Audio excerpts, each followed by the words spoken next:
Is it just like random chance that causes you to do backpacking versus Taliban?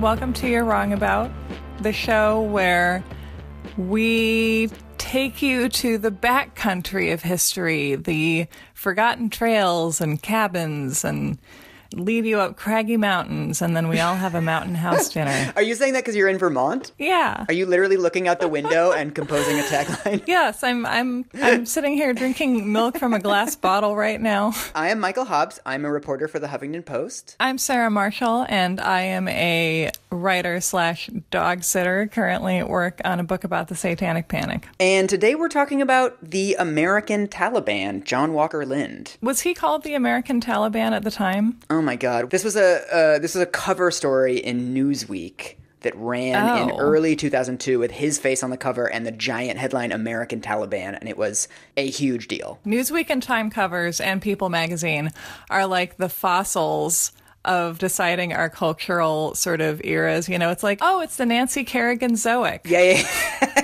So, okay, Newsweek calls this the American Taliban. Yeah, what else do you know about him? What do you remember from that time? Well, what I remember is that he was a white American guy who had, I guess, joined the Taliban or Al-Qaeda or something. Yes. And that he was tried for war crimes.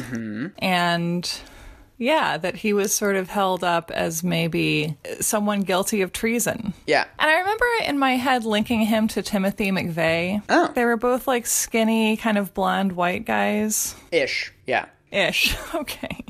But that there was just something sort of like everyman about them. Like you would see that you were surrounded by men who looked like that. Right. And this idea that like he was the worst kind of traitor. I feel like that was how he was seen, but I don't remember the specifics of it at all. So just tell me the story, please. Well, I think most people never learned the specifics because I've been researching this for the last 2 weeks. And within minutes, I was like, wait, what? So he was never a member of Al-Qaeda. He never attacked Americans. He never planned to attack Americans. He never, in his life that we know of, expressed a desire to attack Americans or even negative thoughts about America. The closest thing we have to anti-American sentiment is that his parents at one point invite him to come home. And he says in an email, I'm not that wild about the idea of coming back to America for the holidays. That's it. That's like every kid that studied abroad has written that sentence in an email to their parents. I want to stay in Spain, in Barcelona. So, I mean, one thing that's really interesting and a theme throughout this story is that everything that John Walker Lindh did abroad really has nothing to do with America at all. Like, he didn't really have strong feelings about America that we know of, but it's very hard for Americans to accept, like, this isn't about you, man. We're so vain, we probably think this terrorism is about us. And another thing to keep in mind for this is that he's a bad mascot for any point you want to make.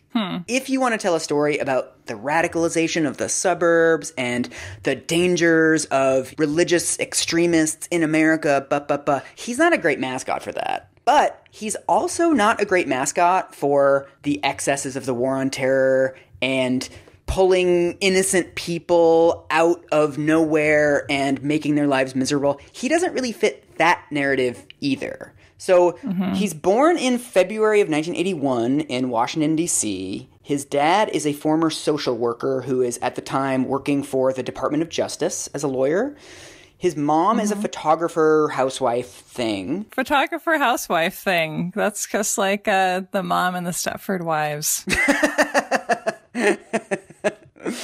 Eventually, they end up moving to Marin County, California, which is north of San Francisco, an extremely affluent area. They're sort of, I mean, this kind of creates this like fallen suburban kid narrative that ends up getting retold in the media a million times. Oh, nothing sadder in America than a fallen suburban kid. Right. So you have to establish that this is like a normal family. It's an upstanding family. They have whatever, a 4-bedroom house in a suburb. They go to good schools, etc. How could you be spiritually lost if you grow up in a 4-bedroom house?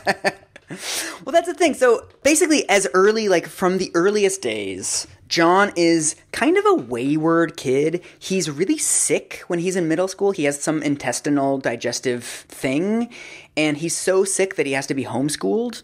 It seems that he never quite fit in. He sort of bounces in and out of middle school. He ends up trying to go to a big public high school, but he's just lonely and alone. And when journalists go back to interview kids from his high school, nobody really remembers him.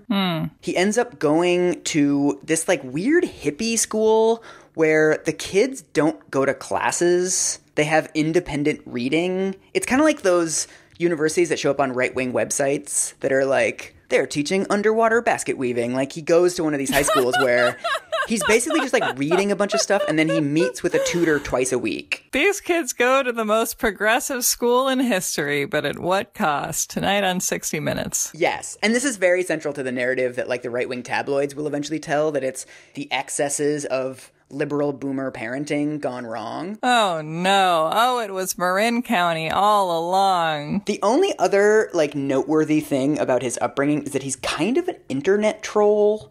So this is back in these sort of AOL Prodigy early internet days. In the Eric Harris days. Yes.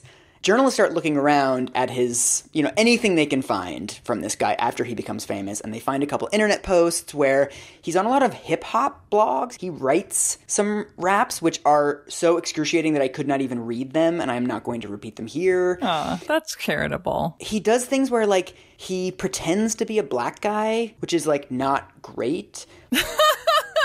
But then he pretends to be a black guy to, like, yell at other people for being racist. Interesting. So he's like, I'm black and I'm 35 years old and you shouldn't say mean things about black people. Well, that's nice. And then the big thing that happens in his childhood is when he's 16, he reads the autobiography of Malcolm X. Oh my God, we shouldn't give children so much time for reading. They'll end up reading Malcolm X. I know. That's the lesson here. He also sees the movie, which comes out around that time. Oh, yeah. You know the scene in the movie where he goes to the Hajj at Mecca? It's this extremely important event in the life of every Muslim, and John is really struck by this, that there's this devoutness, there's this kind of simplicity of people who, aren't drinking, and they aren't mistreating women, and they're very traditional, and these very traditional kind of old school beliefs. He's really struck by this. And so he joins a mosque, the local mosque in Marin County. That's very sweet. Yeah, I mean, this becomes the community he's been looking for, right? I mean, it doesn't seem like he ever really had a group of friends. And so he kind of finally finds a thing. Yeah, this all seems, like something that as a parent you would feel pretty good about. Yeah, and it's also on some level, I feel like, game recognized game, that what his dad says later is that I'm a Catholic. Islam is not actually that different from Catholicism, right? There's one deity, right? It's telling you, like, don't stay out late, don't treat people poorly. Like, it's all basically the same stuff that Catholics are teaching their kids. So his parents don't actually see this as all that exotic or all that weird. And another thing to keep in mind for this is that this is before 9/11. So the cultural construction of Islam back then was completely different. Like, it's so hard to recreate this time now. Yeah. Like, there were no political connotations associated with Islam at that time at all. Yeah. So he ends up taking some equivalency exam. He ends up essentially finishing high school when he's 16. And then a little bit after that, when he's 17, he tells his parents that he wants to move to Sana'a, Yemen, and learn Arabic. Wow. And so, again, Yemen was a completely different country then. Yemen was referenced on an episode of Friends, and that's what people knew it for at the time. I can attest to that. And so his parents basically consider this about the same as a kid that wants to study abroad in Malta, right? They're like, it's kind of weird, but it's like an international school, and our kid wants to learn Arabic, and lots of kids study abroad. It was on Friends. It was on Friends. So he moves to Yemen, and I think this actually happens with a lot of people. You have these issues in your life, you have these challenges, and then you think that moving to a different place or drastically changing your circumstances is going to change things. Yes, that's why people get bangs. Yes. So his version of getting bangs is basically moving to Yemen. And the minute he gets to Yemen, exactly the same thing happens. That there's other kids at his language school. He doesn't really fit in with them. A lot of them are kind of typical sort of spring break style study abroad students.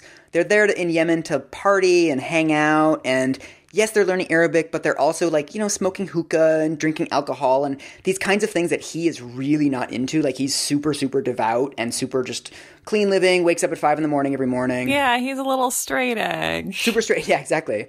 There's a girl from Texas who's walking around with bare sleeves, and he's kind of like, I don't know if I'm like comfortable with that. Like he's becoming much more devout and having these much more traditional beliefs. As young men seem to tend to do at that age, if they're going to do it. Yeah, I mean, the whole thing is just so 17 to me. Yeah. You find this idea and it's cool and new, and you don't really see any of the nuance in it. Mm-hmm. You're sort of looking around at other people and saying like, well, they're not doing it right, or like they're not Muslim enough. This is the way that you join stuff when you're a kid, that you have this extremely one-dimensional understanding. This is why people join fraternities at this age, too. Yeah. You know, and football teams are the same thing. Like these units of intense camaraderie, you know, that come through like shared belief and often a belief that's adversarial in some way. Right, totally. So basically, he's kind of bored. He's drifting away from the other students. He's not all that excited about this language school after a few months. He ends up dropping out of the language school and just sort of bumming around, hanging out in Yemen, looking for a mosque that better fits his interpretation of Islam, like how he wants to use the religion.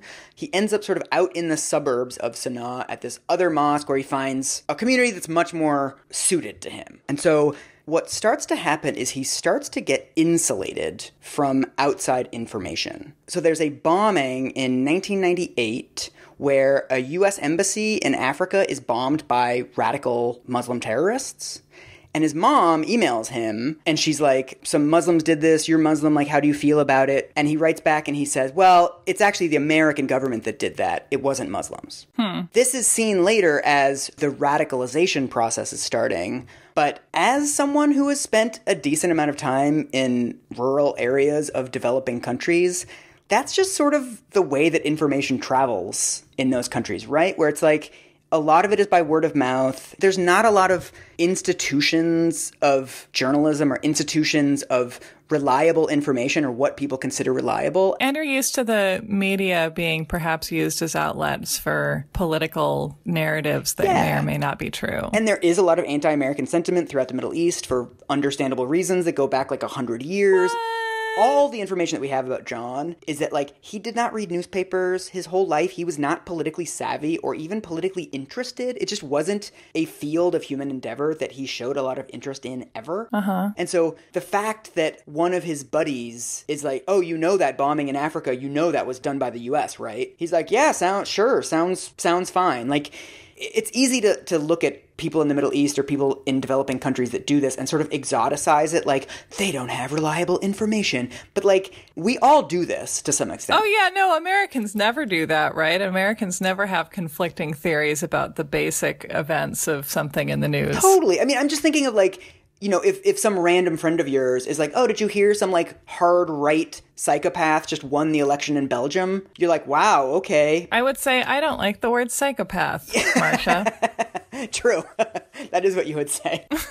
But then it's like, because you don't really care that much about Belgium, you're not going to, like, go on Wikipedia and, like, fact check for yourself. And so 3 days later, when somebody's like, hey, what about those elections in Belgium? You're like, yeah, this guy's crazy right wing. What's going on? That might not be true, right? Your friend might be like, that's not true. Like, you're being radicalized. He's not right wing at all. I would be like, I trust Marcia about Belgium. Yeah, exactly. You're like, I don't really care that much. Like, I'm just repeating, like, very scrap type information that I've heard and just sort of repeating it without really thinking about it too much. Like, that's kind of the entire premise of this show. Like, we all do this. Yes, that all of this is an endless game of telephone. Yes. I don't think this necessarily excuses what happens later. I don't even know what happens later. I am on the edge of my freaking seat. But so anyway, he's just getting farther and farther from the country that he left.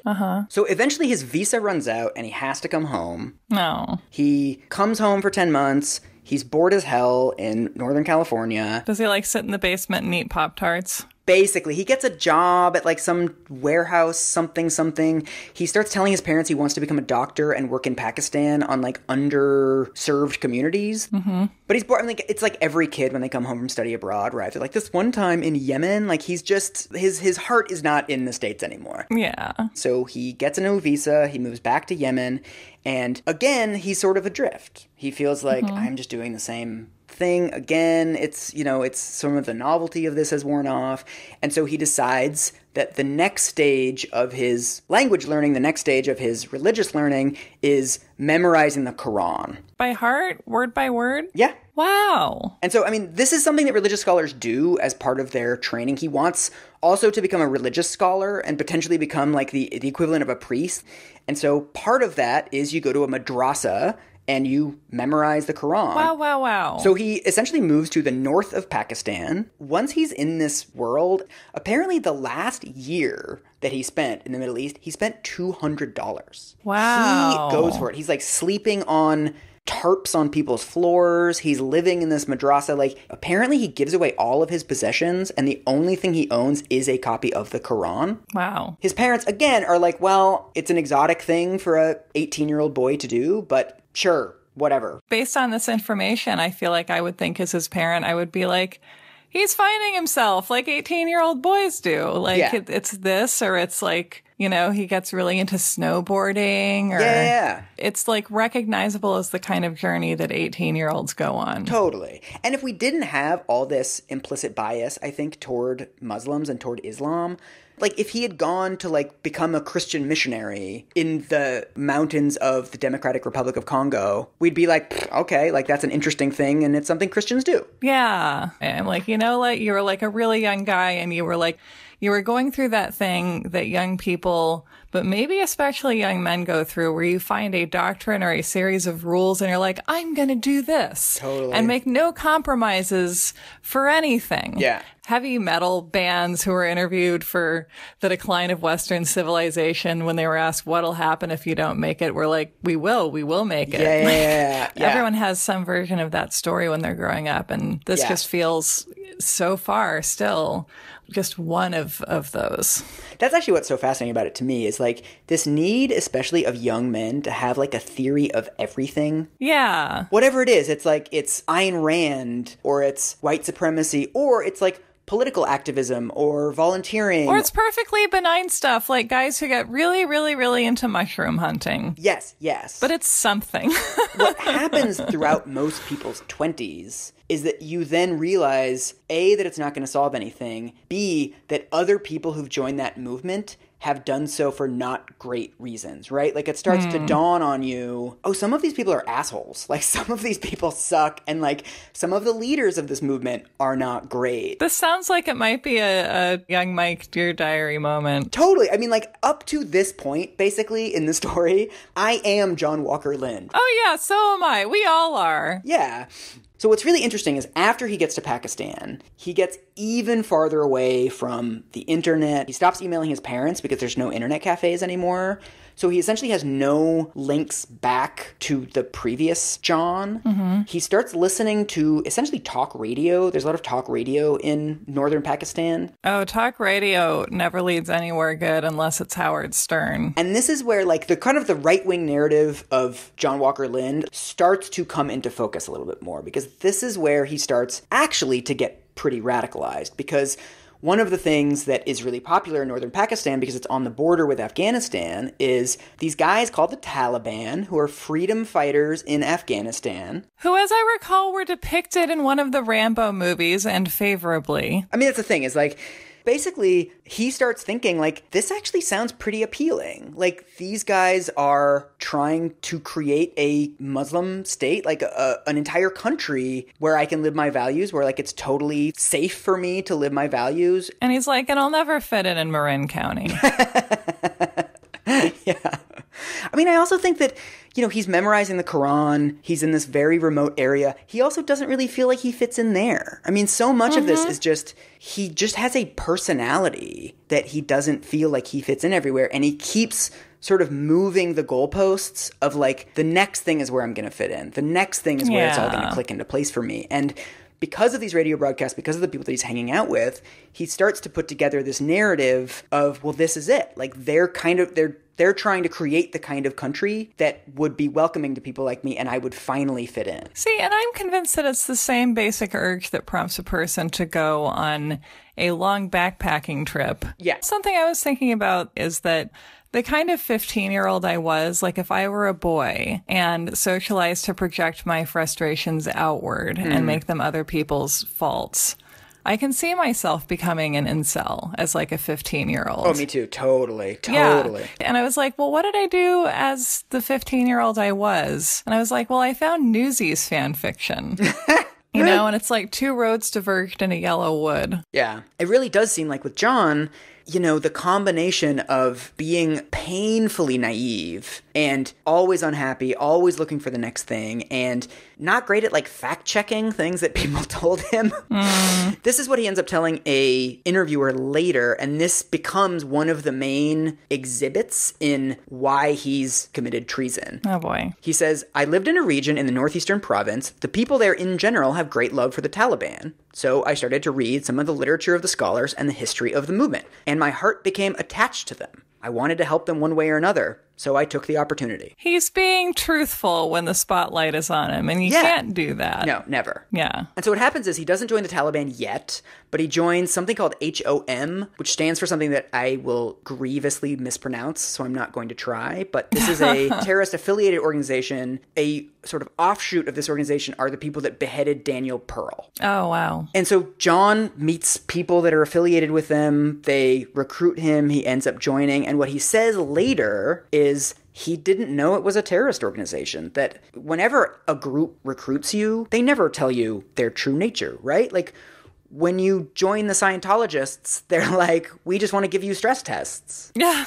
Listen, the U.S. Army doesn't advertise joining up with footage of the My Lai massacre. You know, it's in the interest of every militaristic group to camouflage its true intentions for its fighters. The moral and the legal principle that I've been struggling with in figuring out what I think about John Walker Lindh the last 2 weeks is there's some level of like naive is okay, right? But there's a point where naive becomes negligent. If you think about Enron or something, right? Like if you join as an intern at Enron in 1998, I wouldn't hold random HR people and secretaries accountable for what was happening at the top of that organization. No. But then on the other end of the spectrum, you can't just like join the KKK and be like, oh, I had no idea they had some problematic views. Like, no.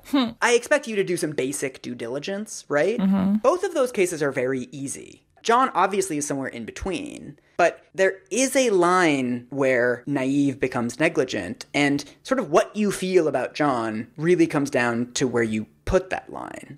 So there's two different Islamic experts, like people that know the region, know the language, know all the organizations, who each get days of interviews with John after he's imprisoned. They're hired by his defense team to sort of figure out, like piece together the timeline of what happened, piece together why he did that.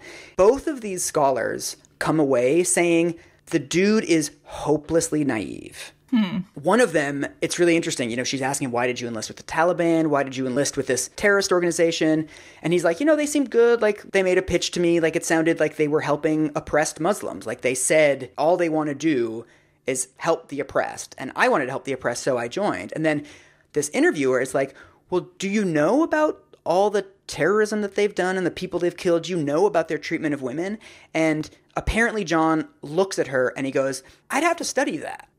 The way that she puts it is that his knowledge is idiosyncratic and narrow. The other interviewer says this too, that he's interviewing John and, you know, he's asking about Osama bin Laden and the Taliban and everything else.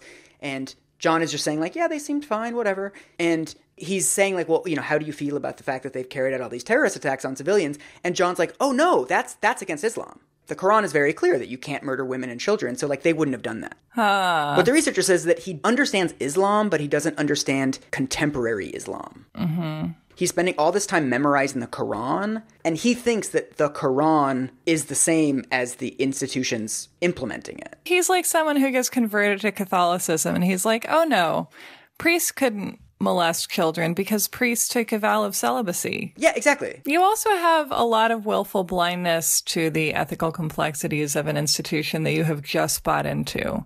Totally. If he's like in the honeymoon period with his faith, you can see there being a lot that he would just try hard to ignore. I know. I mean, you're just reading this and like putting your head in your hands and you're just like, John, you really didn't Google any of these organizations before you joined, man. Like you didn't think it through. Do you think he just really wanted to believe what he was told? Yeah, and and he just isn't he just isn't someone who cares about politics. Right. He's really into reading, he's really into studying. This is how he interacts with the world, is through reading about it. I bet he liked Dune. It's also noteworthy to me that John ends up dropping out of this terrorist organization when he realizes that they have political goals.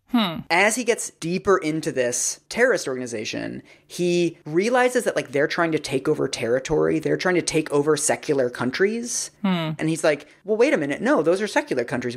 We're fighting on behalf of the oppressed. We wouldn't invade another country. And so what he says later on, he says, it was not an Islamic struggle, it was a political struggle. Wow. And that's the beginning of him, the little seeds of, wait a minute, maybe institutions are run by people. It says a lot that he doesn't see Islam as political. Yeah. He's like, this has nothing to do with political gain or territory. This is about a homeland and freedom and letting other people be, he presumes everyone to be as disinterested in power as he is. Exactly. Yeah. That's a very good way of putting it. And I think that is his central sin. It's his fatal flaw. Totally, yes. It's like, I'm doing this out of a genuine desire to help the oppressed, so everyone else must be too. He doesn't really get all of the histories of these countries, all the politics of these countries, all of the super tangled proxy wars that are being fought in a bunch of these countries. He just never really looks into it. So he committed the original and eternal American sin, which is sort of bumbling innocently and confusedly into a very complicated situation. Yes. Yeah. And this is sort of where it really escalates, is after a couple of months in Pakistan, he decides, I'm going to go to Afghanistan. So I'm going to take a little detour to talk about the politics of Afghanistan at the time. Okay. So Afghanistan was a constitutional monarchy for a really long time, and then there was a communist uprising that assassinated the political leader. Then the Soviets get really interested because they're like, hey, communists. Soviet troops come, a bunch of Soviet money comes, and they basically want to set up Afghanistan as a communist country. It never really clicks. The Soviets end up withdrawing in 1989.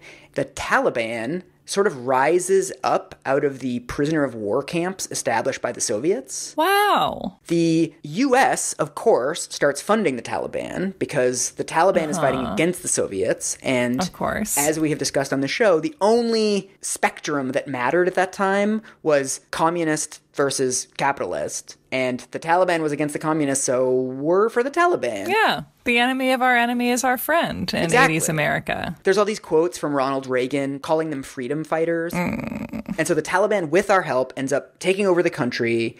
But it's still a super fractious country, right? There's these other ethnic groups. There's other linguistic groups. The Taliban sort of imposes control, but there's two regions in the north of the country that they never quite get control over. One of them is run by sort of the remnants of the Russian-backed insurgency. It's called the Northern Alliance. So it's not Russians, it's mostly Tajiks and Uzbeks, but they're funded by the Russians, they're supported by the Russians, and there's kind of a stalemate where the Northern Alliance has around 10% of the country, and the Taliban sort of has the rest of the country. And there's not a whole lot of fighting necessarily, but it's just sort of they are there, the Taliban hates them, they hate the Taliban, but no one's really necessarily gaining or losing all that much territory. It's sort of its own little Cold War.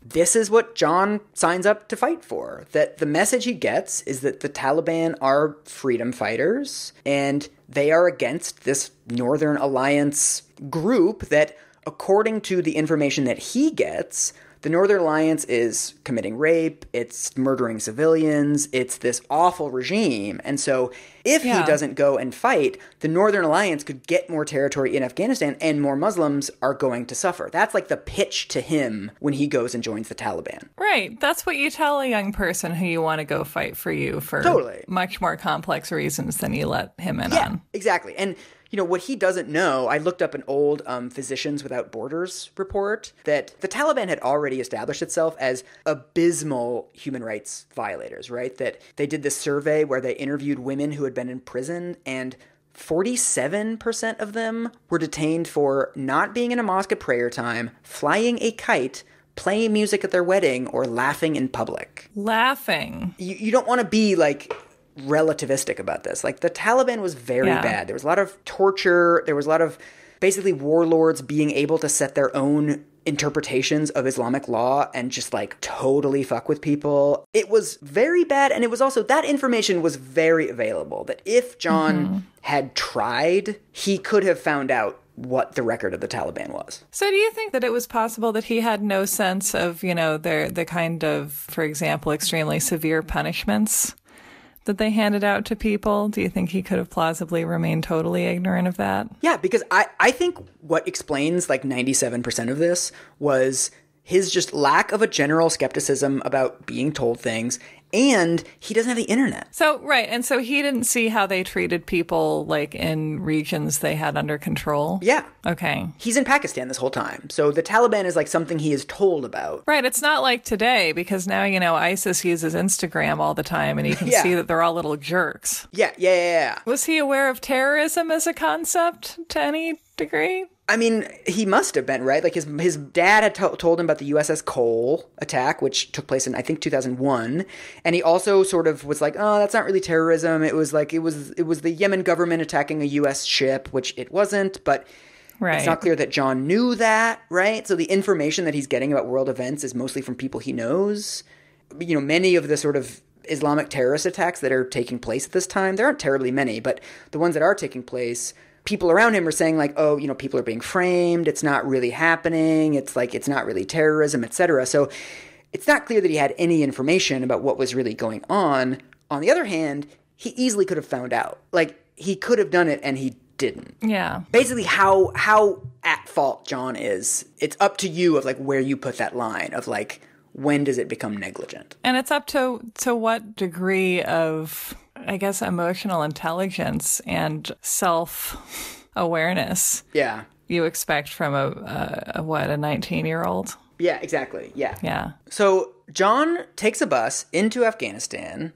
He somehow finds like a recruitment booth or something. I don't know how logistically he does it, but he joins the Taliban. The problem is he speaks Arabic, and everything in the Taliban is in Urdu and Pashtun. Oh, he learned the wrong language. Yes. So they can't really use him. So there's this thing called Al-Ansar, which means the supporters. So it's like a little rump troop regiment who are all the Arabic speakers, right? Because people from all over the world come to join the Taliban cause, and this is sort of where the Taliban puts them. They're just like, okay, join with all the other Arabic speakers. He's like the junior varsity Taliban. Yeah, exactly. There's like, sure, like, join up. We'll find some use for you. Very embarrassing for a young man on a quest. Yes. So they end up sending him to a training camp, which will later on be called a terrorist training camp. Mm-hmm. But training terrorists and training army soldiers, like, those are different skills. Mm-hmm. So apparently at the same camp, there's something like 3,000 soldiers being trained there, and there's like 100, 200 people that are separately being trained in like terrorist tactics. So this gets called an Al-Qaeda training camp. It's accurate that Al-Qaeda is being trained there, but John did not go through Al-Qaeda training. I am realizing as you're saying this that I could not tell you with any confidence what exactly Al-Qaeda is.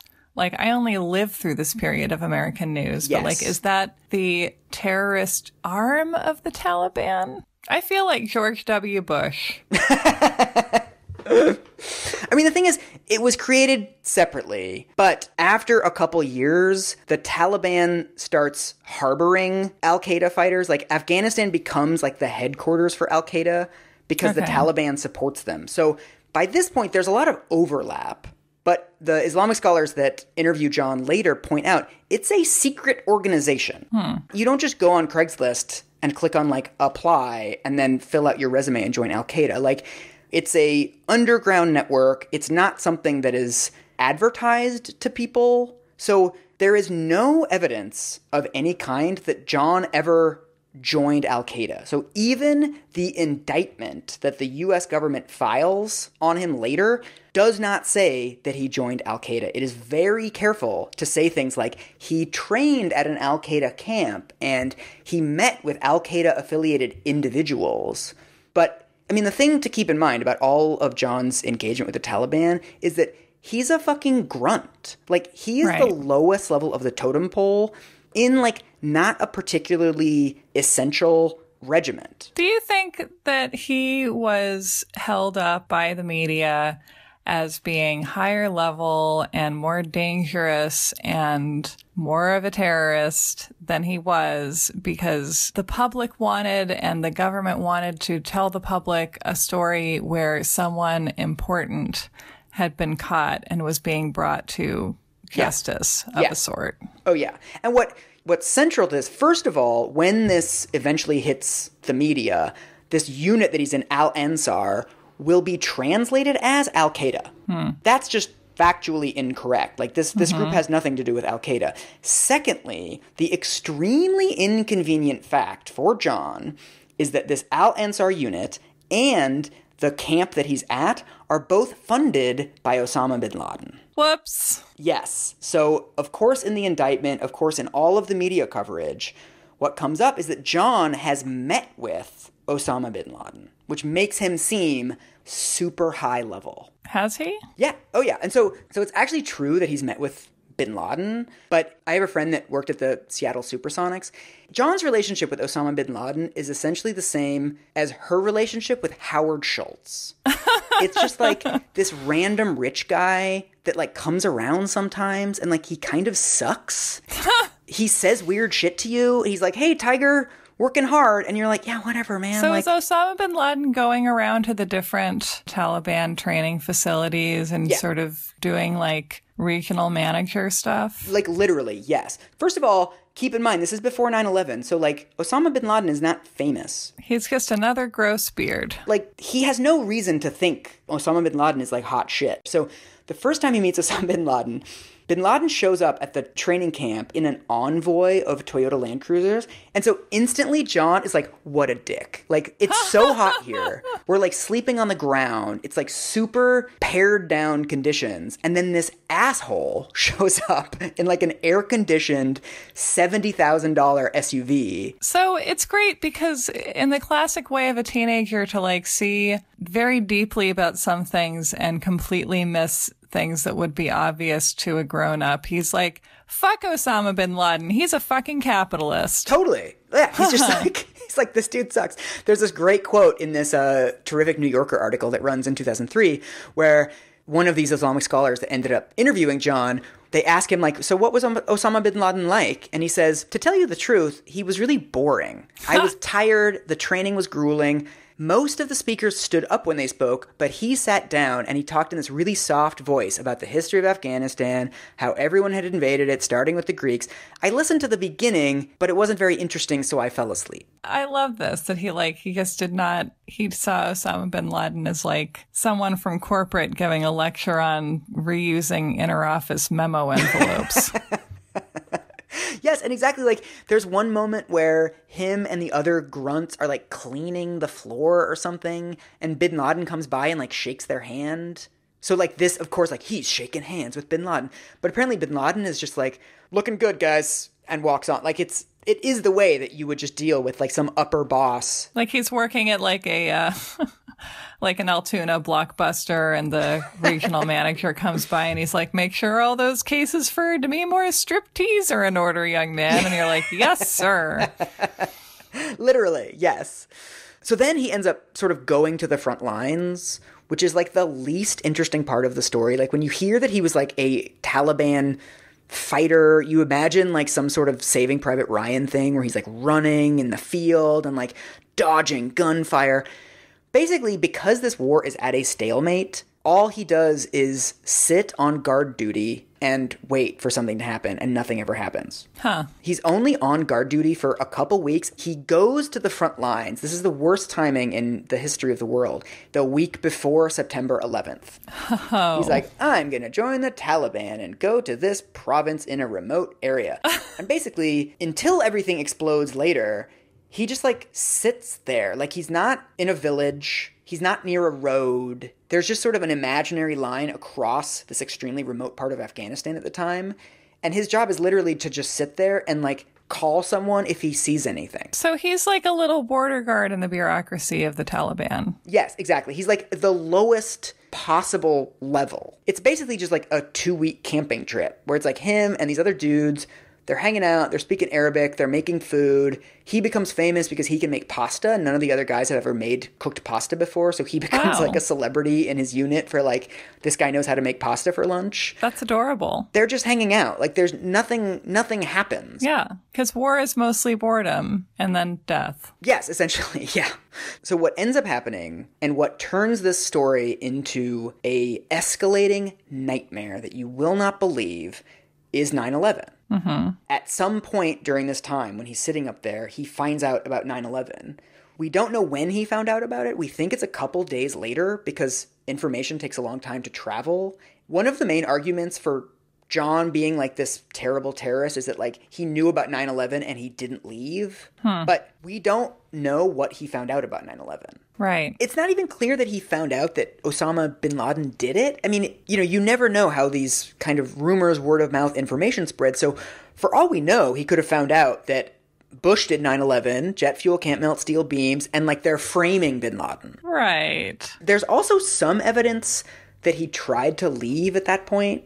And, I don't know how much of this to believe because it's all sort of word of mouth, but he says that he was afraid of saying anything bad about bin Laden because he was afraid that the other soldiers would kill him because everybody was really paranoid about spies. Right. So if you said anything a little bit out of the ordinary, people might start to suspect you. Mm-hmm. Either way, a month after 9/11, America completely turns its stance on Afghanistan upside down. So it used to be supporting the Taliban against the Russian-backed insurgents, but now it supports the Russian-backed insurgents against the Taliban. Huh. So all of a sudden, this stalemate isn't so stale anymore.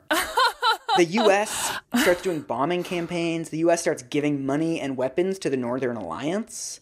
Mm-hmm. So all of a sudden, the Northern Alliance is like, hell yeah, like we can take over the rest of the country now. And so his unit basically sees like all of this happening and sees that like the writing is on the wall. So they're like, fuck this, we're retreating. So his entire unit spends 2 days walking from this super remote area where he is to a city called Kunduz.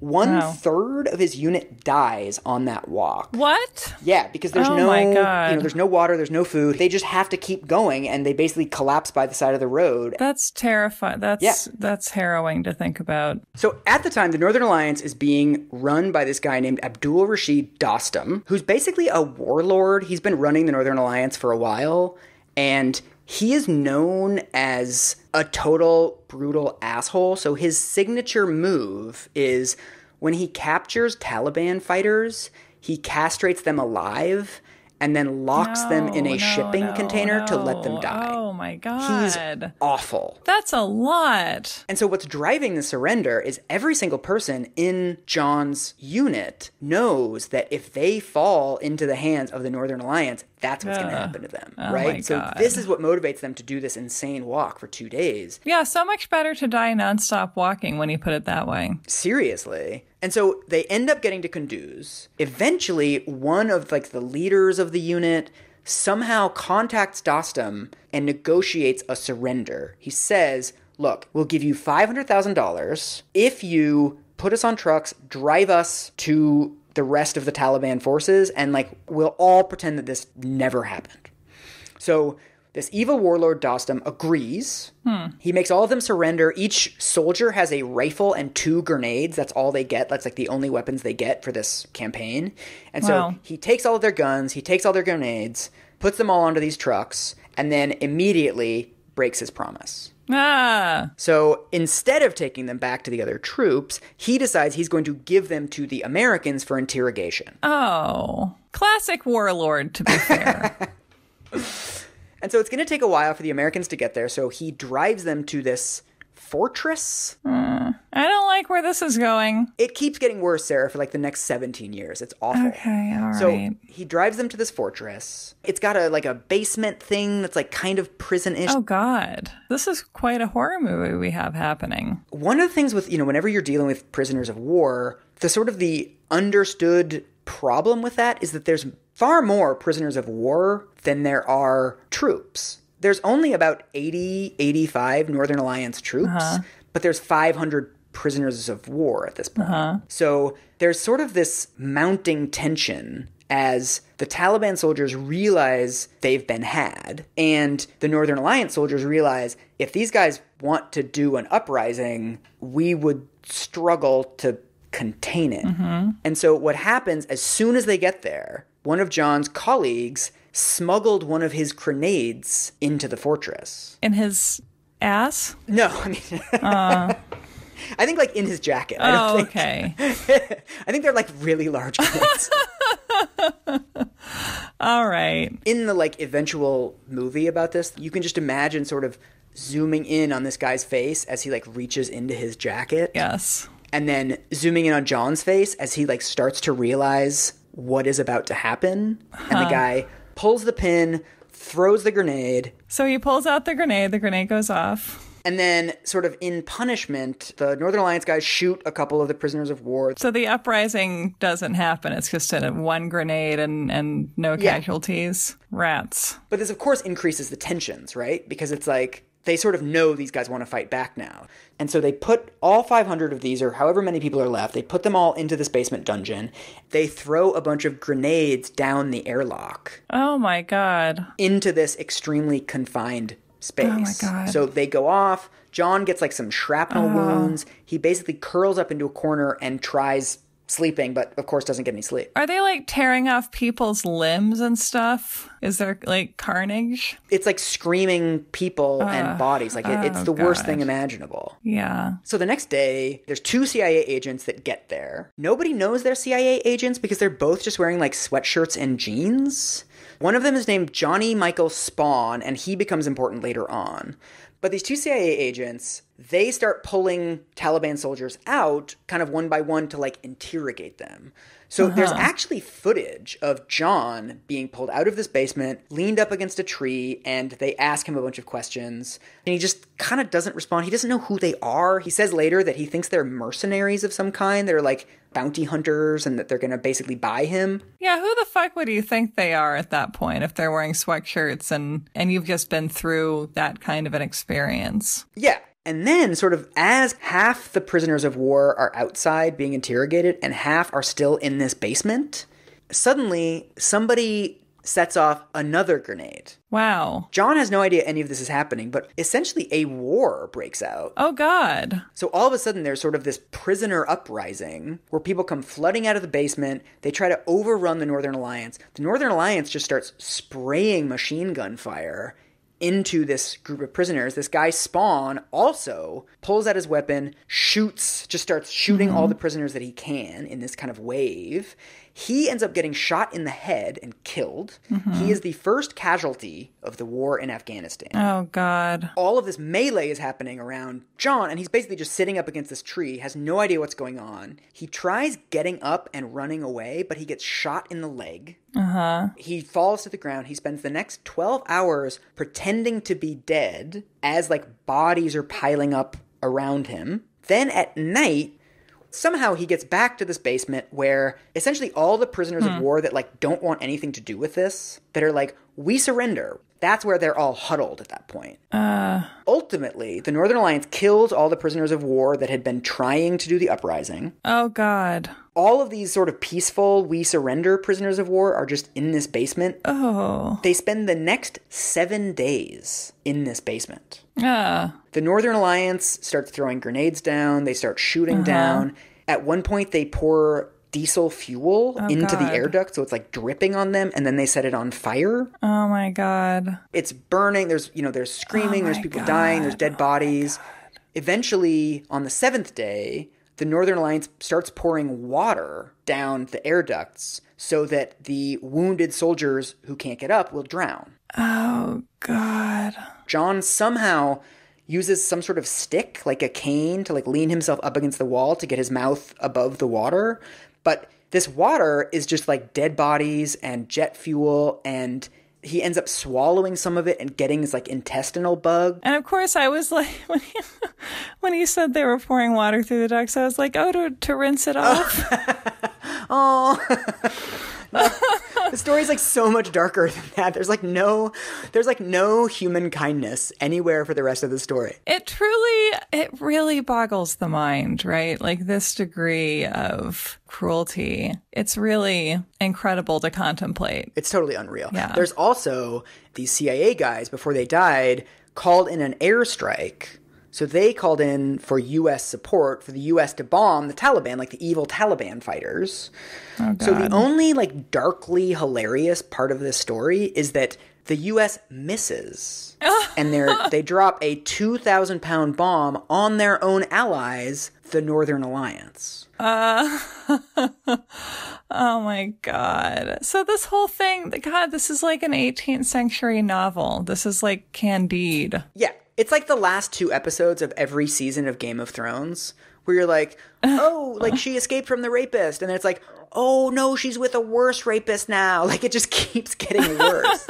So anyway, after 7 days, finally, after this bomb drops, after everything is sort of over, he hears people calling him out of the basement, and he emerges to find all these Red Cross units. There's medical personnel, there's U.S. troops, like it's over. Of the 500 people in his unit that they began with, only 86 are still alive. Wow. He gets taken to the hospital, he gets hydrated, he gets painkillers, and then it all gets worse. This is Candide. Yes. So the first thing that happens when he gets to the hospital is a CNN interviewer finds him. Oh, CNN makes everything better. This is like the most infuriating part of this entire fucking story. I've read the transcript of this interview. It sets the entire template for everything we know about John Walker Lindh. Like this 4 stupid minutes tells Americans the story they will tell themselves over and over again for years. Mm-hmm. So first of all, the interviewer comes up to him and says, hey, who are you? He turns the camera on. Lindh says, you don't have permission to film me. The CNN guy says, we respect that, while still filming. Mm-hmm. And he's like, we're not even worried about like the interview right now. We're just like concerned about your welfare. Do you have any,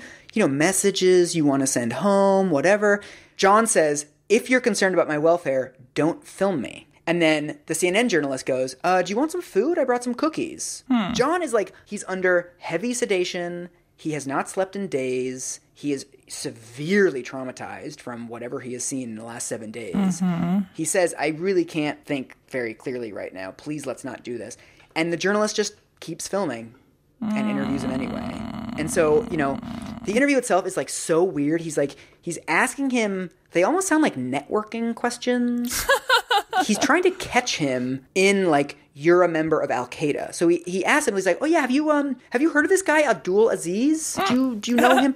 Turns out that's like a famous like Al-Qaeda warlord. But like, John does not know this. So John's like, why are you asking me if we know the same people right now? Like, one of the quotes that he gets is about jihad. He asked John something about, did you want to wage jihad? And John is like, well, yes, of course. Because he understands that word to just mean struggle, which is what it means literally. Right. There's also this little exchange they have about like, he's like asking about the basement. He's like, did you think you were going to die? And John is like, of course I thought I was going to die. And he's like, is it your dream to die? Like, do you want to become a martyr? Come on. And John says like, it's the dream of every Muslim to become a martyr. Which again is like true in like this literal sense. But once that gets broadcast in America, that basically becomes, are you a suicide bomber?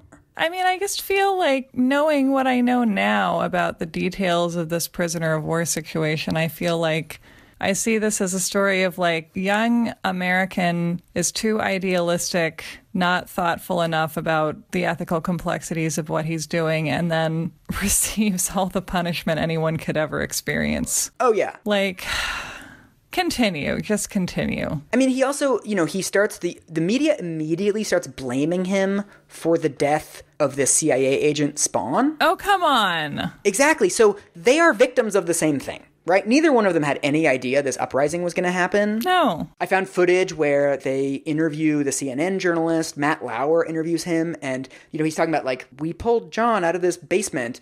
And Matt Lauer says, were you surprised that an American would be willing to endure such hardship in a fight against other Americans? Oh. So, like, the idea that, like, John never signed up to fight Americans and John really didn't give that much of a shit about America, like, that never appeared. Well, and was this the time when we were... Because what I remember was that after 9/11, there was a sense that, like, we were going to go get Osama bin Laden, and it wasn't going to take very long.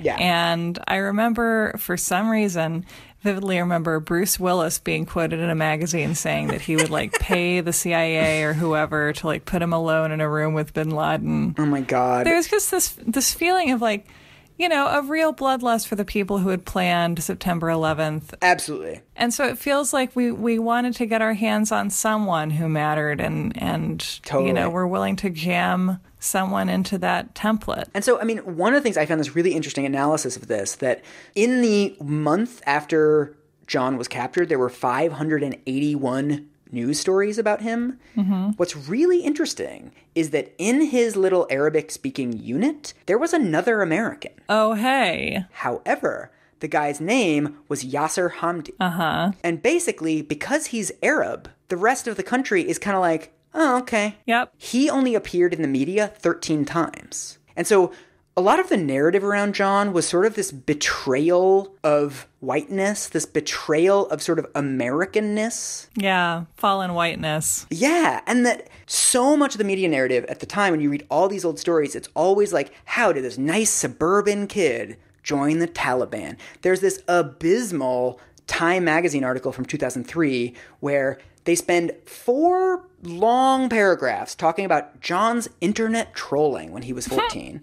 And then they spend 1 paragraph on his entire time in Afghanistan. Huh. The crimes that he's actually accused of, Taliban, yada, yada, yada. But, like, anyway, he was such an internet troll, like, 10 years ago. Like, that's where the focus is, right? It's all about juxtaposing this normal suburban Northern California kid with this Al-Qaeda terrorist that he became. I've been thinking about how serial killers became such a cornerstone of pop culture. Okay. People just always want narratives about evil hiding in plain sight. Yeah. And so the story where John Walker Lindh grew up with an idyllic American ideal white suburban life, but then he was evil all along, and so he had to become a terrorist. Like, that's a story that's going to sell well the same way that any story involving a serial killer is going to sell well. Totally. Yeah. And when you're talking about an Arab American, it's like the evil isn't really hiding there because we don't really trust Arab Americans anyway. Right. So 40% of the U.S. population wants him to get the death penalty. Oh my God. For what? The thing that everybody says is treason. Well, okay. That's the thing. Like, John Ashcroft says extremely bananas things. Fucking Rudy Giuliani shows up to say, I believe the death penalty is the appropriate remedy. Above your pay grade, Rudy. Hillary Clinton calls him a traitor. Nobody was, like, arguing for due process. And doesn't John Ashcroft say something about, like, based on the severity of the crimes he's accused of, we have to violate his due process rights in some way? Yeah, so, I mean, this is the ugliest part of the story. John Ashcroft gives a number of press conferences where he says, one of the quotes is, Americans who love their country don't dedicate themselves to killing Americans. John eventually does come back to the U.S., but not for another month. After he goes to this hospital, they transfer him to this extremely remote facility in the hills of Afghanistan called Camp Rhino. Oh, so almost immediately, they strap him to a gurney. They put really thick plastic restraints on him. They don't give him food or water. They don't treat his bullet wound. Oh, God. And they put him in a shipping container. Wow. They wait 2 days. He's totally malnourished. He has no idea what is going on. He's in a blindfold. There's also there's photos of this surface where one in which he's strapped to the gurney. There's another one where a bunch of soldiers have written shithead on his blindfold and are sort of posing around him. That's another one that went public eventually. Oh, wow. Because his father is a former Justice Department lawyer, his dad gets a lawyer pretty quickly. Like, his dad knows how the system works and is, like, super concerned. Eventually, after 2 days, John is called into some sort of interrogation room. They don't tell him that his dad has a lawyer, even though they know that. He asks for a lawyer, and they say, well, there aren't any lawyers here. And then they imply that if he doesn't talk, they're just going to shove him back into the shipping container forever. Oh, God. Oh, God. So they end up basically taking this long confession from him, but they don't actually write down the confession. So the only actual document of this that we have is the wire, like the cable, that the interrogator sends back to the attorney general. But because no one wrote it down, we can't hear them suggesting things for him to confess to and him then confessing to them. There's no notes. There's no videotape. He never signs a written confession, right? That, like, even if you're a teenage shoplifter, they show you a piece of paper with, like, what are you admitting to? Yeah. That never happens. So the only written document we have is the sort of after-the-fact interpretation by the guy who was interrogating him. That's the only thing that ever gets written down. That's terrible. So finally, after this is now 3 weeks since he's been shot, they finally treat the wound. They finally do surgery. All of this is before Abu Ghraib, by the way. We had kind of some plausible deniability about not torturing people in the Middle East at the time, yeah. Although, fascinatingly, most of this was actually known at the time because John's lawyers end up filing a bunch of motions talking about the torture. Yes, but he is a treasonous traitor, Michael. No one cares if we torture someone who commits treason. That's the thing. Everyone was just kind of like, eh. It's, it's just like, I don't understand any cosmology where you think it's acceptable to put someone in a shipping container with no food or water and an untreated bullet wound. I don't care what you think that person might be guilty of. Yeah. It's one thing if you have been personally wronged by them. Right. But this is the government. And this is what's so chilling about it, is that at the time, John Ashcroft is basically saying that he's not subject to the Geneva Conventions because basically the unit, like the Taliban that he was in, is fundamentally illegal. That seems rather an academic distinction. I mean, whatever, right? And then there's this thing of, he's an enemy combatant, so he's not subject to any constitutional rights, which is also insane. Basically, the argument is that if you're accused of terrorism, none of these protections apply, which, as a legal principle is just completely backwards. Maybe sometimes the search for information is just an excuse to torture someone. Well, this is actually what's really fascinating, and something that John's father brings up later, that they didn't interrogate him before they tortured him. This is a guy that you think had contact with bin Laden. Maybe you should ask him where bin Laden is. You could have actually maybe gotten some decent intelligence from this guy. To me, it's like, it's not even like it's evil, though it obviously is, but it's more just like incompetent. Yeah. There's also, really interestingly, there's emails from within the Justice Department where the ethics advisor of the Justice Department sent messages to Rumsfeld and Ashcroft saying, you can't do this. That there's this woman named Jessalyn Raddick, who's dope, who basically said, like, no. I mean, nothing he says is fucking admissible if you're getting it through torture. So just from, like, legal grounds, this is not clever. Secondly, no, you have to let the Red Cross see him. You have to advise him of his rights. He has a lawyer. She laid out why this was illegal. They basically fired her. Mm-hmm. Even after a court order, they suppressed the internal emails in which she had complained. Mm-hmm. Someone, probably her, leaked them to Newsweek. There's now all these emails where the Justice Department knew how bad this was and did it anyway. And there's even emails between lawyers for the Justice Department basically saying, we have no case against this guy because all he did was join the Taliban. Mm-hmm. So this lawyer also points out that, like, it's not clear what the actual crime is here. Well, and so what is the crime? Is he brought to trial? Yes, so I've read the indictment. The indictment charges him with 10 counts. It's very bad. It's conspiracy to kill Americans. It's conspiracy to kill the CIA agent. It's knowing about 9/11 but not doing anything about it.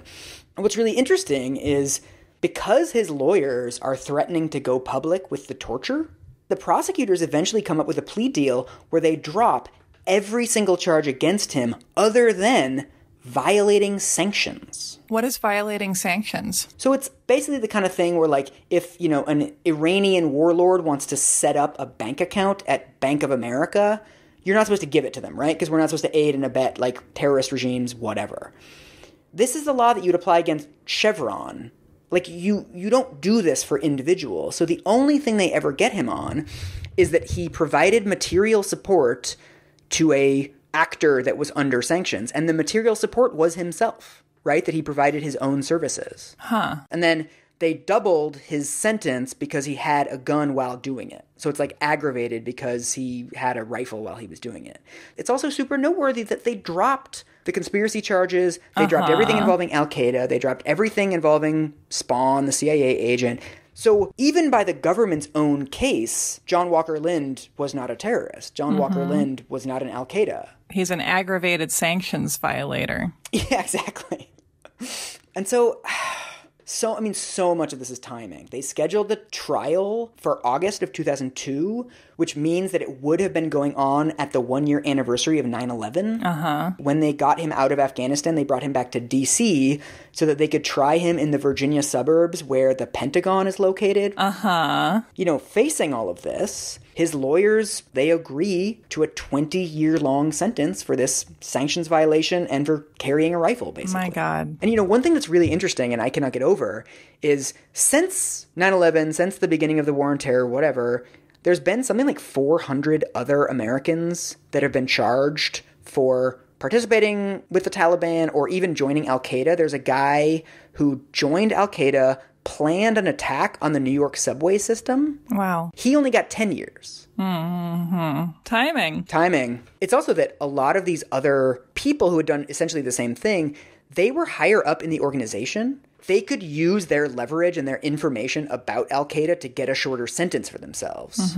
Whereas because John was such a grunt and frankly so uninterested in the political dimensions of anything that he was doing, he has no intel to give the U.S. Yeah. It's this weird conundrum where it's like the lowness of his place on the totem pole is what makes his sentence so high. But then if he was that low on the totem pole, why is his sentence so high? I remember the sense that I had of all this as it was happening was that he was an American who had gone and he had become a terrorist and he had committed terrorist acts and that he maybe had been behind 9/11 in some way. Yeah. Like, I compared him to Timothy McVeigh in passing at the top of this episode. And like, these kinds of associations aren't random. Totally. I had an idea in my head of like, he was at least credibly accused of specific acts. Yeah. I don't think that we can reasonably call him a terrorist based on what we know. Absolutely not.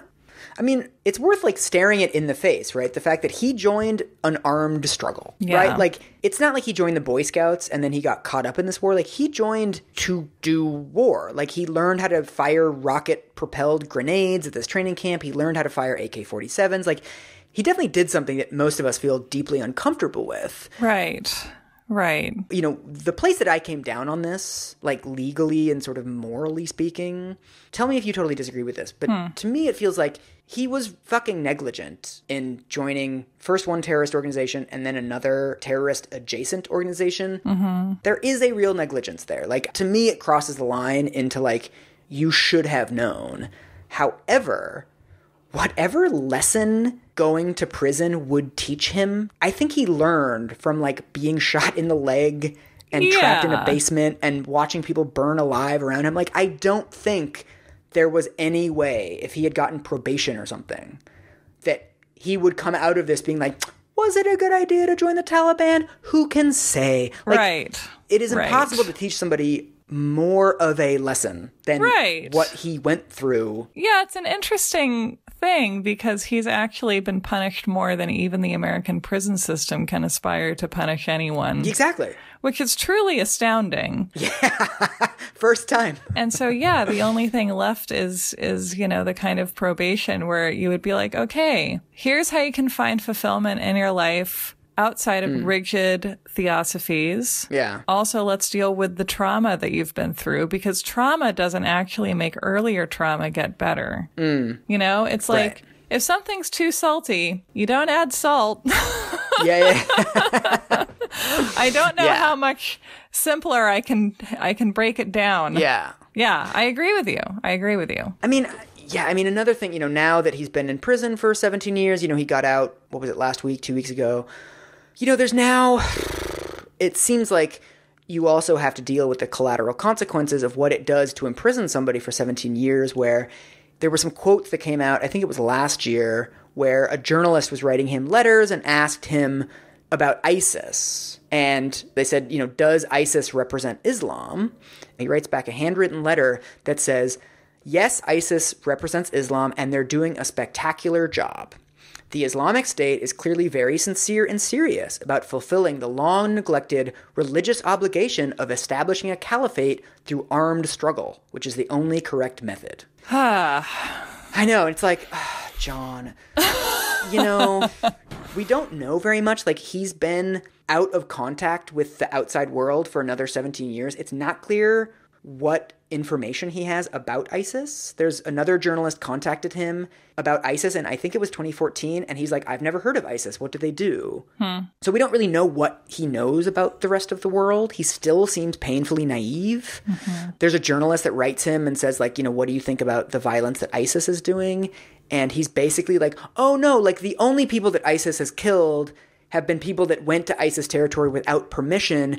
I'm sure if you asked for permission, they'd show you around. And it's like, John, really? Like, so yeah, what do you think? What do you think are the lessons of all this? Yeah, my big thought at the end of this is that I just think that people should not torture other people ever. That's fair. I support you. Because it didn't improve anything in this story. And I feel as if a big part of this was based on our need to believe that it's necessary to torture people sometimes. Yeah. We should say something funny to end on, because this is one of the darker ones. I know. I don't know if I can turn this one around. Why don't we just fade out on discordant laughter? That's usually what we do. Yeah. It's just like less. Usually it's less dark than this. I know. I guess I got nothing. I mean, okay, here's like a possible silver lining. All right. The fact that he is out of prison will cause people to revisit this event or visit it if they never heard about it. And a new generation that never experienced this news or thought they experienced it is going to look at what happened and be like, what the fuck was that about? And that's how progress is made. So Yay! That's something. I just think the biggest lesson to come out of this is never become so famous that people look into what you wrote on the internet when you were 14. Yeah, that's a very good general rule of thumb. I think that's the key. But read my Newsies fan fiction, though.